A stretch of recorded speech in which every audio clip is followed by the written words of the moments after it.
another hashtag not documentary. I'm taking these glasses off because they are wet and it's rainy. And plus, I just want you to see my face. All of it. And I haven't cut my hair. It's getting longer, and at some point it's going to get curly, which I really hate, so I ain't going to show it. Anyway, I was sitting here, having a little memo to myself about the men, the potential rapists that might be moving in this yard. I'm sorry, because I can't see shit. Being in this tent and its reflective light is actually not good for my eyes. I can't see as well as you think you are. The space is enclosed. You would think that it'd be easy for me to see things. No. It's worse with my glasses and even worse with light. So if you think I'm looking all crazy, that's why. And my left eye is the worst one, so I'm pretty sure it's going to be doing a whole bunch of shit of that. So, tore the fuck up. I gave that to both my sons. You ever see my sons in real life? Both of them wear glasses. At least they should. They're not even able to wear contacts, so I hope they don't try. Anyhow.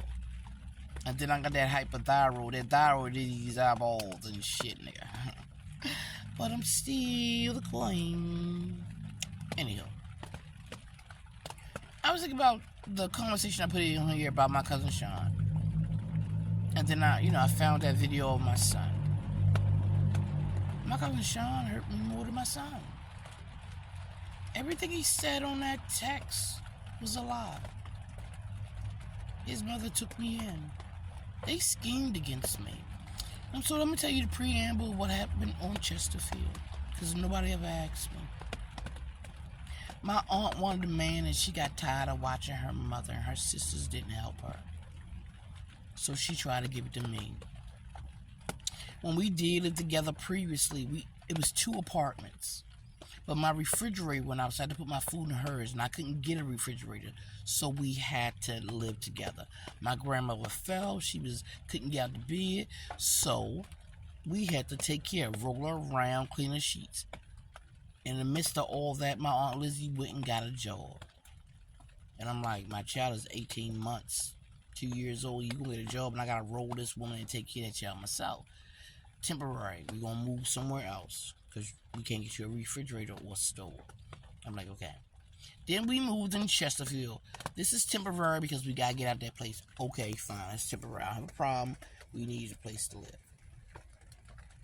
Then I started seeing everybody sequestered by themselves. Now, mind you, Lizzie got that man before we moved out of that apartment and moved to Chesterfield. And I wish Billy was alive because Billy lived in an apartment with Lizzie. I had my own apartment with my son, Emmanuel, who was approximately 18 months, 2 years. I'm one of them mothers, 18 months, 22 months. No, 18 months was good for me. So, we moved to Chesterfield, and my son is older. And one day, her boyfriend she met, the one she was in love with, George or whatever. I came home, she said, your son pooped in his clothes. I just put some clothes, put some shorts on him. I said, it's fine, it's my aunt. I didn't know her man was there. I get there, my son is running around with a pair of shorts on, no drawers or no pamper or whatever under him. And he's sitting on her man's lap, George. I go to the bathroom to use it, and my child clothes are still in the tub. So I must be my child clothes. He pooped in it. It's shit still in his clothes. I'm mad as a motherfucker. I said, Lizzie, why my child was on your man's lap before I jumped to her man? I'm only 26, 27 years old. I still was a firecracker. Oh, yeah, she had a big buy. I said, that's not the point. I said, would you want your child on him? No, you would have checked me at the door. That's your man. Why is my male son sitting in your man's lap with a pair of shorts and no drawers that his aunt put on him? She blew the fuck up. And from then on, I didn't see her anymore. The plan was, since she worked all night, 11 to 7 at that 7-Eleven, I took care of my grandmother's needs that night. I woke up and gave her medicine, her insulin, because she used a needle. I cooked her food, and my aunt was supposed to come home, get her rest, do all the things she needed to do. That's how she said it, and cook the food for us dinner that night. Then she started leaving money, telling people she's paying me to watch my grandmother. That was a lie. I don't know why she left that letter. She left that money. She said, well, in case you need to buy some food, because the place we lived was on top of a store. The owners of the place, they sold food. My grandmother loved crimpets. And I would get her one with that money. It was only like $7 or $8. I had my own money. Again, they started getting together. Angelo, Jarena, Shantae, Sean, Lizzie, as always, scheming on people. And they schemed on me. And that phone call, if you didn't listen, somebody led you to it, because whoever listened to it hated me already. They led you to believe that's all I said on that call. I did not. When my grandmother started falling, because she was in her 70s, she was diabetic, had to give her orange juice in the morning. When she started falling in the bathroom, around ceramics and shit where she can bust her head, and I'm holding on to a baby, I'm calling my aunt on the phone, you gotta get here. I can't get here right now. Me and George, I don't give a... Your mama just fall. How? Had to call an ambulance. And you know what they did? They chastised me. You sure you can take care of her? You know, we gotta call somebody to come get the elderly. I said, no, my aunt on her way. She worked 11 to 7. You know how bad I felt? Had to call an ambulance for Granny because she kept falling. None of y'all helped me either. And then y'all got together and schemed.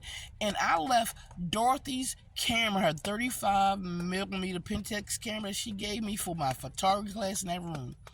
I got back in that room and somebody had stole it. I said to myself, what is this? I get to my mama house who lived up the street in Northeast Baltimore, above Parkside. Angelo come there and want to fight me. I stood up to that nigga too. And when I stood up to him, he backed the fuck off. Did he tell you about that? Because he walked up on me in my mother's house. He walked all the way into the room, and I was sitting there chair watching, playing Bandicoot. My brother got up. The first time my brother Pat stood up for me, I don't know what he was going to do, jump on his back, but I stood up. My 5'1" at the time, I probably was 99 pounds, to that mofo Angelo Mannix Pavette. And he wanted to sing it in. And I stood toe-to-toe with him. Did he tell you that?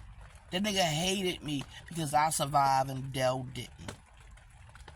And he came to want to fight me knowing what it was. He would have bashed my head in, but he would have remembered me.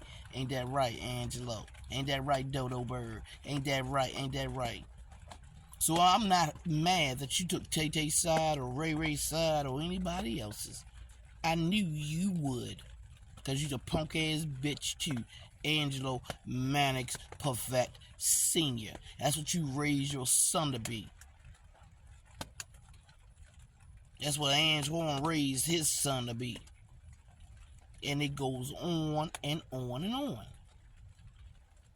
Of course, this is not the way I wanted to go with this video. But this shows how much your family does see you. That boy talked about his stepdaughter like she was a woman, not a little girl. He met her when she was like 5, 4, 6 years old.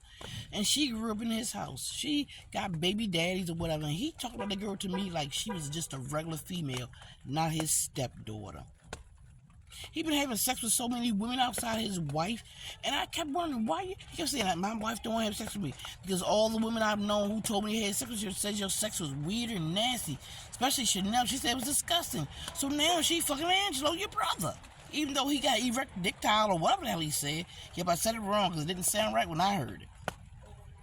And I ain't got no secrets, no skeleton, no closet. And yet they can lie.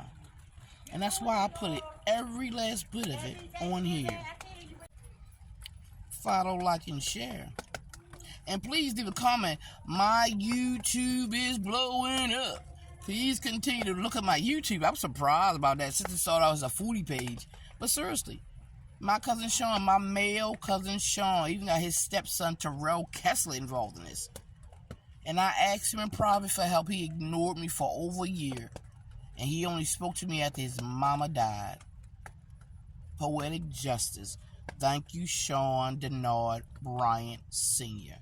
I hope the junior is okay in jail or court.